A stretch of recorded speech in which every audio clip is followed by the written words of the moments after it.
Alliance Complete Care is an agency-wide initiative, which is our effort to shift how we support the people that we serve toward a population health management approach. Population health management is really a cutting-edge approach that is being applied across multiple health fields. It's a way to move from working with one individual at a time and starting to use our data analytics to identify populations of people that have shared characteristics and who may be at high risk for negative outcomes, things like going to the hospital or needing to receive care outside of their home. And if we can understand those populations of people, we can create programs that can better support them and maybe, instead of always being reactive to the problems that they have, be proactive and start to try and avoid those bad outcomes in the first place.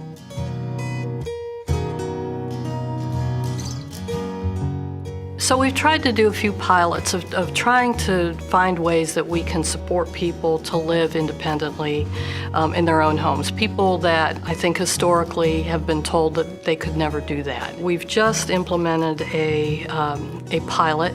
It's a home that has monitoring equipment so that individuals, rather than have to have an overnight staff sleep with them in a group home, they can actually live in their own home and have monitoring equipment that observes and identifies that they're in the home, that they can speak on a speakerphone to a staff if they feel scared or uncomfortable. We now have an individual who has never lived in his own home, who's living there with monitoring equipment overnight. He said to his dad, "This is my house, Dad.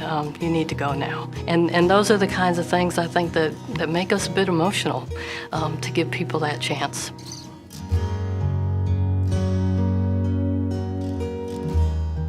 Social determinants of health is really a new aspect to how we deliver healthcare services. And one of the things that we've come to realize, and recent studies are now showing, is that while clinical interventions are essential to a person's well-being, 80% of our healthcare outcomes are related to the environments in which they live. Issues such as housing and transportation and interpersonal safety and community violence all affect how people live their life and how they access healthcare. So one of the things that we're working on through our whole person care model is addressing all of the environmental risk factors. And in order to do that, we know that it will lead to better health outcomes for people. They will have a better quality of life. They're more likely to follow through and engage in the services that are needed for them to stay well.